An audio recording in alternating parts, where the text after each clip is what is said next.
like you saw there, Keith, or just seizing up. Mark Lunny, well, he's got a slow motorcycle today. He's looking pretty fast, but Mark Lunny not particularly. Yeah, here comes the 8 bike.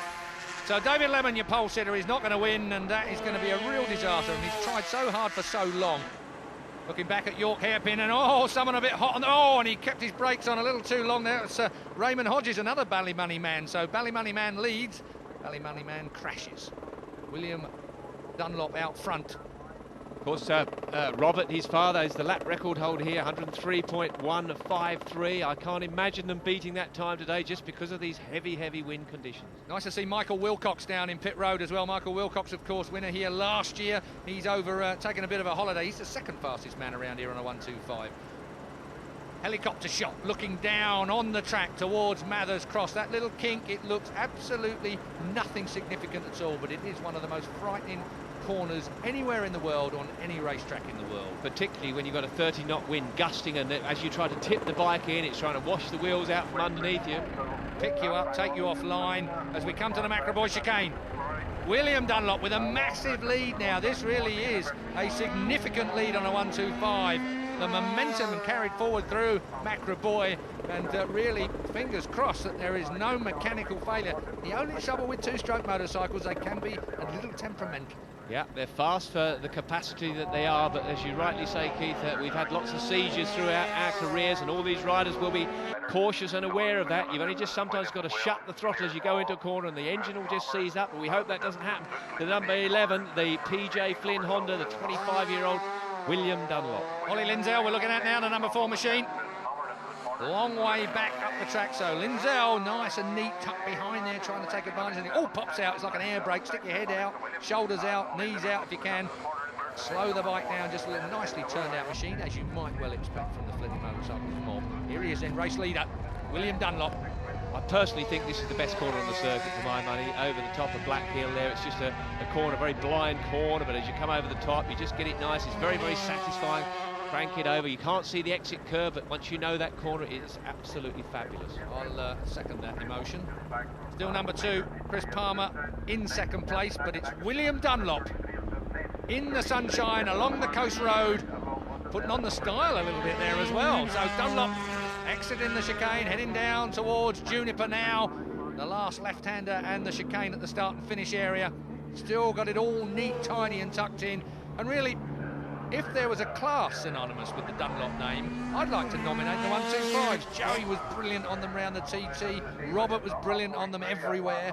And now we've got Dunlop's Junior looking really, really good on a 125 motorcycle. When you think about it, Robert, who has those amazing 15 wins, he really ended up just riding the 125 at the latter part of his career. Who knows how many he might have got had he not had that injury. Technically, very difficult motorcycles to ride. Steve and I never raced them as a profession, but certainly difficult motorcycles to use. You've really got to keep momentum up. You've not got to scrub any speed off anywhere, because it will penalise you all the way down the straight.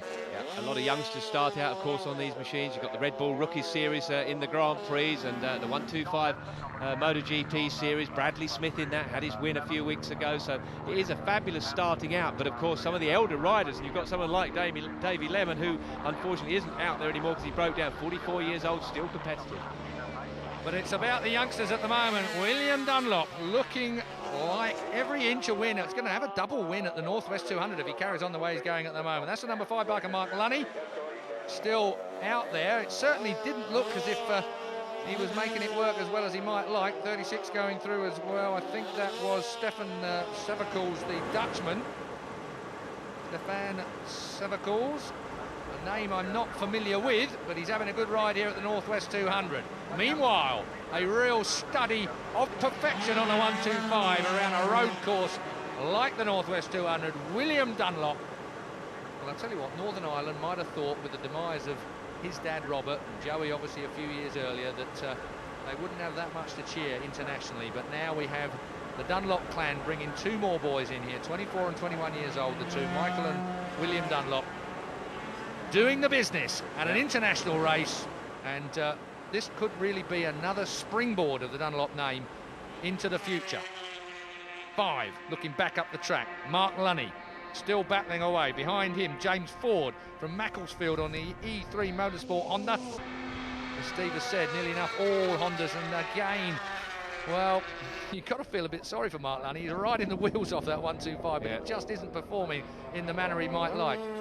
Now, I just noticed on the side of William Dunlop there, of course, it's KRP, it's Keane Race Prep. Of course, both you and I were benefited from Roger father, Keane. Yeah, Roger Keane, who prepped our bikes years and years ago. This time, though, it's Mark Keane, the son of Roger. Round the outside, the 38 machine of David Ferguson, I think, Ballinure. Yeah, it was. He's come through from Mark Lunny. Mark Lunny wiping the nose, dropped it straight over the nose. When you're on a slow bike, you don't have to get aggressive, don't you? Yeah, I think that was what I was accused of. Anyway, here it is, and it's the bike running very, very smoothly for William Dunlop. Back there, the number 4 machine looking very, very good from Ollie Lindsell, that is, and he's being chased by Mark Lunny. Lindsell on 4, Mark Lunny on 5, but no doubt about it, the 11 of William Dunlop, well on his way then down towards Matters again, and surely his first ever 125 race win. Amazing, a double here this weekend. Who would have thought that? Really, maybe we'd have thought in the 600 class, had he have got underway with that one, he might have done something. But today, it could be a double for this man, taking the wins to the Dunlop family to 31. Packerboy chicane down towards Metropole. Sun is out now, windy still, so got to keep focused on what you're doing here. The wind can suddenly gust and catch you out, and that would be a disaster. And of course, leading here, if you remember back a couple of years ago, I'll talk about that in a moment, because right now it's getting just a little bit hectic back down the road. James Ford has got in front of him. Nearly on the curve there. Indeed, bounced off the curve. Getting back to this, do you remember Michael Ratter a couple of years ago fell off in both the Superbike races when he had commanding leads, just made mistakes, concentration had gone, flags being waved here, of course. Local man wins the local race. That'll bring a little tear to the eyes of a lot of people. Meanwhile, side by side, this is the race on the track. There aren't any more anywhere else. Yeah, number 5 there, Lunny from Belfast, slots in. He's got a nicer, tighter line. Is he going to squeeze through? I think he just has, and he has. That is number 5, Lunny. Through on Severcools, the Dutchman. Severcools having a proper race here today. One of the international riders here at the Northwest 200. Of course, a lot of names that come across here internationally. Some we'll have never heard of, but they're all known in their own countries for racing, of course. And we get an opportunity as they showcase their talents in the northwest part of Ireland. Meanwhile, William Dunlop. Flags waving, people waving all around the racetrack. Last year it was Michael Dunlop who brought a tear to our eyes. Now the quietly spoken William Dunlop. Two very different young men in their own rights. When you speak to either of them, difficult to make them out as brothers, but on a racetrack, both very competitive, go about their business very well. So through the last turn, onto the start and finish line we come.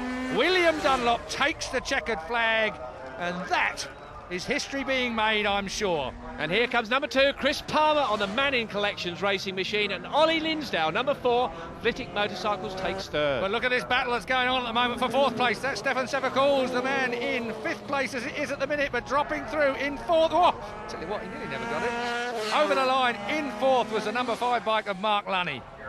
But in the winner's enclosure, all smiles for William Dunlop and the team, and congratulations all round, taking that 125 win. Mark Keane comes in, the tuner, and he's a pretty happy man too. Great stuff then. William Dunlop, the winner. Chris Palmer, 2nd place. Ollie Lindsell, 3rd. Mark Lunny, Stefan Severcools, James Ford, and John Vincent are the top 7. Nobody handed you that one. No, and that was a lot pleasing, that one, especially the Weir bike as well. I just can't thank the boys